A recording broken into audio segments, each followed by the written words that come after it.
কুষ্টিয়ার দৌলতপুরে রমজান মাসকে সামনে রেখে কর্মহীন ও হতদরিদ্র ৩০০ পরিবারের মাঝে ইফতার সামগ্রী বিতরণ করা হয়েছে। বিএনপির ভারপ্রাপ্ত চেয়ারম্যান তারেক রহমানের নির্দেশে ২৬শে ফেব্রুয়ারি বিকেলে বাহিরমাদি বজ্র ক্লাব প্রাঙ্গণে এই ইফতার সামগ্রী বিতরণ করা হয়।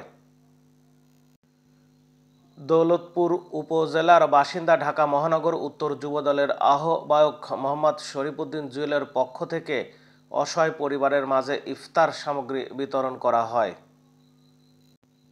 অনুষ্ঠানে প্রধান অতিথি ছিলেন কেন্দ্রীয় কৃষক দলের ত্রাণ ও পুনর্বাসন সহ সম্পাদক আখতারুজ্জামান সজল, জিয়াউর রহমান সমাজ কল্যাণ পরিষদের উপজেলা শাখার আহ্বায়ক শাহাবুল ইসলাম, সমাজসেবক ও সাবেক সাধারণ সম্পাদক ফিলিপনগর ইউনিয়ন বিএনপি ওয়াজেদ আলী বাসু, যুগ্ম আহ্বায়ক বাংলাদেশ জাতীয়তাবাদী যুবদল দৌলতপুর উপজেলা শাখা মোহাম্মদ শরীফুল ইসলাম শফিক সহ আরও অনেকেই উপস্থিত ছিলেন।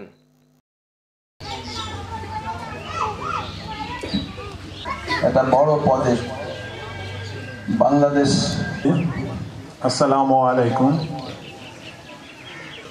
তো আমি সেই হিসাবে ও একটা আমাকে আইডেন্টিফাই করেছে পেশাবাদী দলকে আমি কতটুকু ভালোবাসি দীর্ঘ ৩০টি বছর।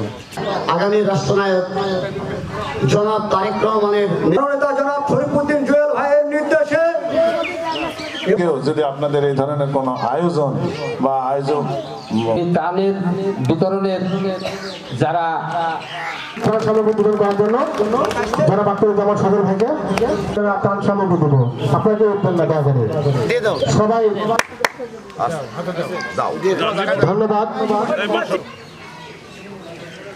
এরপর দেবেন আমাদের যারা মোহাম্মদ শরীফুল ইসলাম সিরাজ চাচাকে তারেক রহমানের উপহার নেওয়ার জন্য, সেজন্য কষ্ট করে আসার জন্য আমি জেলা শাখা পক্ষ থেকে শুভেচ্ছা অভিনন্দন জানাচ্ছি। পরে আমাকে রিমান্ড দেওয়ার পরে আমি কিন্তু কখনো কষ্ট পাই না।